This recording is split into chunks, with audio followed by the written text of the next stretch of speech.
जय श्री राम, जय महाराज जी की। स्वागत है आपका अपने चैनल जय गुरुदेव पर। आज के अंक में हम जानेंगे कि निरांजन अर्थात आरती का क्या महत्व होता है।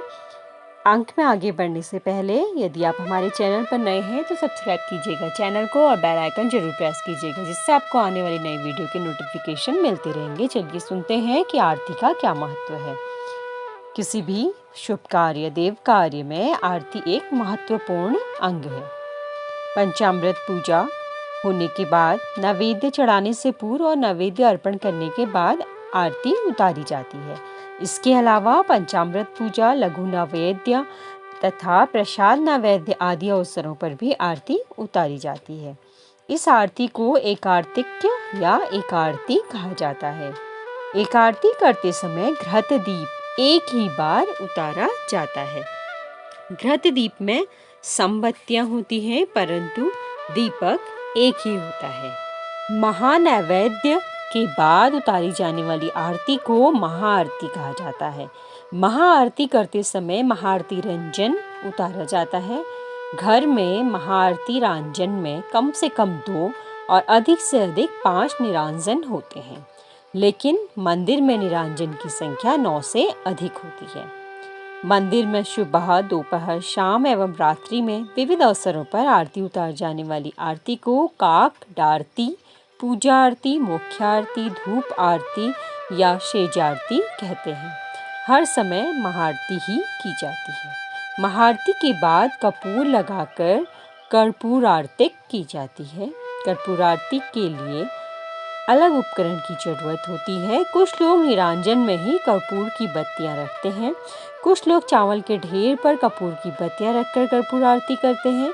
कर्पूर आरती शास्त्र सम्मत नहीं है। इसका कारण यह है कि कपूर की ज्योति पर हाथ रखने से वह काला हो जाता है और कजली चेहरे पर आ जाती है। महाआरती के बाद सिर्फ घी का निरांजन ही ग्रहण करना चाहिए। महाआरती की ज्योति के लिए कम से कम 2 बत्तियां होनी चाहिए। एक ही बत्ती पर आरती नहीं उतारनी चाहिए। आरती की ज्योति मानव जीवन का प्रतीक है, जबकि 2 बत्तियां आत्म और महापंच भौतिक शरीर का द्योतक है। निरांजन के लिए उपयोग में लाई जाने वाली बत्तियां केवल शुद्ध देशी घी में भिगोई होनी चाहिए। वनस्पतिक घी भगवान को ग्रहण नहीं होता है। भगवान की आरती उतारी जाने वाली आरती प्रसंग के अनुसार महानिरांजन, घृतार्तिक्य, एकार्तिक्य, महाआर्तिक्य एवं पंचार्तिक्य आदि कहलाती है। आरती को कुरवंडी तथा औक्षण भी कहते हैं। भगवान की आरती के लिए सोना या चांदी के निरांजन काम में लाए जाते हैं, जबकि मनुष्य की आरती के लिए पीतल के निरांजनों का उपयोग किया जाता है। इसी तरह भगवान के लिए घी एवं मनुष्य के लिए तेल की बत्तियों का प्रयोग किया जाता है। भगवान की आरती उतारते समय मंत्र एवं आरती आदि का उच्चारण उच्च स्वरों में होता है, जबकि मनुष्य की आरती उतारते समय मौन रहा जाता है। भगवान की आरती के समय अक्षत का उपयोग नहीं किया जाता, लेकिन मनुष्य की आरती करते समय पहले मस्तक पर अक्षत रखना आवश्यक होता है। ऐसे समय मस्तक पर सिर शास्त्रांत, टोपी, मंग, पगड़ी या रुमाल रखना आवश्यक होता है। अगर इन सब चीज़ों का अभाव हो तो मस्तक पर दायां हाथ रखकर भी काम चल सकता है। भगवान की आरती बारंबार उतारी जाती है, जबकि मनुष्य की आरती केवल एक बार उतारी जाती है। भगवान की आरती उतारने से पहले उनको कुमकुम तिलक लगाना आवश्यक नहीं होता, क्योंकि वे पूर्व के अन्य कामों में अर्पण किए जा चुके होते हैं। मनुष्य की आरती उतारते समय पहले कुमकुम तिलक एवं स्त्रियों को हल्दी कुमकुम लगाना आवश्यक होता है। अब जान लेते हैं कि मनुष्य की आरती कब की जाती है। मनुष्य की आरती प्रमुखतः 3 अवसर पर होती है। पहला, शुभ कार्य के प्रारंभ में, दूसरा, अत्यधिक यश प्राप्त होने पर और तीसरा, प्राणोत्क्रमण के बाद। घर में धार्मिक कार्यों के अवसर पर एवं नैमित्तिक व्रत के दिन उतारी जाने वाली आरती को कुरवंडी कहते हैं। शुभ कार्य के प्रारंभ में पुण्यवाचन करके व्यक्ति की आरती उतारी जाती है। पुण्यवाचन के समय ली गई कुरवंडी के बाद एक दूसरे को शक्कर, पेड़े एवं गुड़ आदि मीठे पदार्थ दिए जाते हैं। इसके अलावा विजयोत्सव अर्थात कुछ बड़े यश की प्राप्ति होने पर और लंबी यात्रा से लौटने पर कुरवंडी उतारने का रिवाज है। अश्विन पूर्णिमा के दिन मनाया जाने वाला ज्येष्ठा पत्य निरांजन, नरक चतुर्दशी के दिन किया जाने वाला नारी कृतर निरांजन, बलि प्रतिपदा के दिन किया जाने वाला पति निरांजन एवं यन द्वितीया के दिन किया जाने वाला भारत निरांजन, इन सभी आरतियों को औक्षण कहते हैं। औक्षण के समय पुरुष आरती उतारने वाली स्त्री को भेंट देते हैं। कुरबंडी के लिए लामड़ दिए का प्रयोग होता है, जबकि औक्षण के समय 2 निरांजनों का उपयोग किया जाता है। कुरबंडी की आरती पुण्य वाचन के लिए बैठे स्त्री, पुरुष तथा बच्चे की उतारी जाती है, जबकि विजयोत्सव की कुरबंडी केवल पुरुष ही करते हैं। कुरबंडी करने का अधिकार केवल सुहागिन स्त्रियों को है। यदि सुहागिन स्त्री उस वक्त उपस्थित न हो तो कुमारी कन्या भी कुरबंडी कर सकती है, जबकि औक्षण का अधिकार सभी स्त्रियों को होता है। कुरबंडी और औक्षण के लिए तेल की 2 बत्तियों का प्रयोग होता है। कुरबंडी के लिए लोहे का लामण दिया जलाने का रिवाज है, परंतु यदि लामण दिया न हो तो निरांजन चल जाता है। कुरबंडी के लिए 2 बत्तियां एकत्र करके एक ही दिया प्रज्वलित किया जाता है। औक्षण के लिए पीतल के 2 दिए लिए जाते हैं। कई बार औक्षण के लिए पंचारती का उपयोग किया जाता है। कुरबंडी या औक्षण के समय थाली में हल्दी, कुमकुम, अक्षत, पान, सुपारी एवं कुछ सुवर्ण अलंकार रखे जाते हैं। तीसरी आरती है प्राणोत्कर्मण के बाद, अर्थात मनुष्य की मृत्यु के बाद, जो कि शव को स्नान कराने के बाद की जाती है। अब जानते हैं कि देवता और मनुष्य की आरती में क्या फर्क है।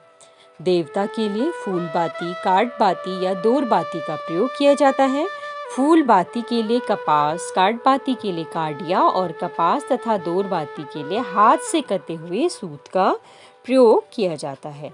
निरांजन के लिए मुख्य रूप से देव की पूजा के समय हाथ से कटे सूत का प्रयोग किया जाता है। वह न हो तो इस स्थिति में रुई कपास और वह भी न मिले तो बिनौला कपास का प्रयोग किया जा सकता है। भगवान के लिए बत्तियां बनाते समय कभी भी रंगोली का प्रयोग नहीं किया जाता, उसके बदले सुगंध का उपयोग किया जाता है। घी की बत्तियों के लिए किसी भी प्रकार के रंग द्रव्यों का उपयोग नहीं किया जाता, इसलिए उन्हें शुभ बाती कहा जाता है। भगवान की निरांजन के लिए प्रयुक्त की जाने वाली बत्तियां पहले दिन गर्म घी में डुबोकर रखी जाती हैं। इस क्रिया को बोडना कहा जाता है। तेल की समई एवं मनुष्य की आरती उतारने के लिए जिस निरांजन का उपयोग किया जाए उसके लिए उपयुक्त तरह से कपास की बत्तियां होनी चाहिए। समई के लिए प्रयुक्त बत्तियों में प्रतिदिन तेल डाला जाता है, परंतु निरांजन के लिए उपयोग में लाई जाने वाली बत्तियां पहले से ही तेल में डुबोकर नहीं रखी जाती हैं। तेल की बत्तियां तैयार करते समय कुमकुम या गुलाल का उपयोग करना चाहिए। तेल बाती को लाल बाती भी कहा जाता है। समय के लिए यह 1 अंगुल लंबी होनी चाहिए। घी की निरांजन हेतु ज्योति के लिए तेल की 2 बत्तियां उपयोग में लाएं। नवरात्र के महाबाती हमेशा की बाती से 1.5 गुनी लंबी होनी चाहिए। आइए अब जानते हैं आरती ग्रहण का महत्व क्या है। मंदिर एवं घर में देव पूजा होने के बाद तीर्थ और प्रसाद के समान आरती ग्रहण करने का भी महत्व है। जिस प्रकार तीर्थ का महत्व, प्रसाद का महत्व, उसी प्रकार आरती का महत्व। जिस प्रकार दीप ज्योति नित्य ऊर्ध्व गति से प्रकाशमान रहती है, उसी प्रकार दीप दान यानी आरती ग्रहण करने वाले साधक आध्यात्मिक दृष्टि से उच्च स्तर पर पहुंचते हैं। परमात्मा के निरांजन की ज्योति का स्पर्श जिनके विविध इंद्रियों को होता है, उन्हें हजारों यज्ञ करने से उत्पन्न अक्षय पुण्य फलों की प्राप्ति होती है। इसलिए आरती ग्रहण करने की विधि ज्ञात होना बहुत जरूरी है। कर्पूर आरती, कुरबंडी, औक्षण तथा तेल के निरांजन की आरती ग्रहण करना निषिद्ध होता है। देवता की महाआरती तथा घृत निरांजन की आरती उतारने के बाद घृत की आरती ग्रहण की जा सकती है।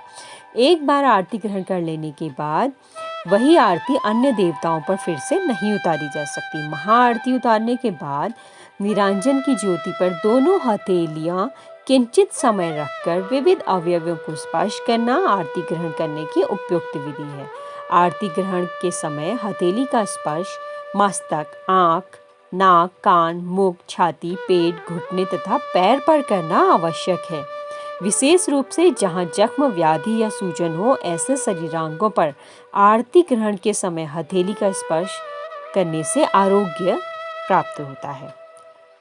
भगवान की आरती ग्रहण करते समय लहरें अधिक परिणाम कारक बनती हैं। भगवान बुद्ध द्वारा प्रणीत किंतु नए सिरे से प्रस्तुत जापानी रेकी शास्त्र और आरती ग्रहण में कुछ अंशों में साम्य है। हर रोज आरती ग्रहण करने वाले व्यक्ति का चेहरा एवं नेत्र तेज पुंज बनते ही हैं। प्रत्युत उसके हाथ से कालांतर में अति प्रभावी वैश्विक लहरें भी प्रभावित होने लगती हैं। निरांजन के लिए शुद्ध सात्विक घी एवं देवक कपास की बत्ती का प्रयोग करने पर अधिकाधिक लाभ होता है। आज के अंक में इतना ही। मैं आशा करती हूँ कि आज के अंक से आपको जरूर कुछ सीखने को मिला होगा और आप इसे अपने दैनिक जीवन में आरती करते समय जरूर ध्यान में रखेंगे और आरती ग्रहण करने का महत्व भी अच्छे से समझ पाए होंगे। मिलते हैं अगले अंक में एक नई वीडियो के साथ। जय श्री राम, जय महाराज जी की।